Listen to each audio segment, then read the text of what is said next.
જિલ્લાની સુક્તા નદીમાં ઘોડાપૂર આવ્યું છે। ઉપરવાસમાં ભારે વરસાદને કારણે થઈને પાણીની આવક થઈ છે।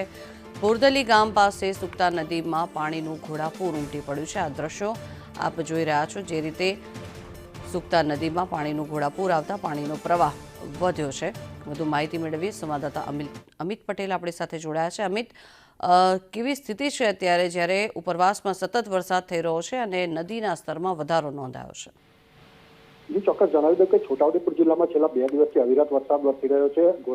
જેને લઈને જિલ્લાની નદી નાળાઓમાં પણ પાણી આવી ગયા છે। ત્યારે ઉપરવાસના મધ્યપ્રદેશમાં પણ છેલ્લા 1 અઠવાડિયાથી વરસાદ વરસી રહ્યો છે। જેને કારણે જે જિલ્લામાંથી પસાર થતી જે નદીઓ છે નદીઓમાં પણ ઘોડાપૂર આવ્યા છે। ગઈકાલે વરસંગ નદી 2 કાંઠે થઈ હતી, ત્યારે આજે સુક્તા નદી છે જે સરહદી વિસ્તારમાંથી પસાર થાય છે તેમાં પણ ઘોડાપૂર આવ્યા છે। મહત્વની વાત એ છે કે સરહદી વિસ્તારની આ મુખ્ય સુક્તા નદી છે અને તેના કારણે લોકોમાં એક ખુશીનો માહોલ જોવા મળી રહ્યો છે। જી જી, આભાર અમિત સમગ્ર માહિતી બદલ।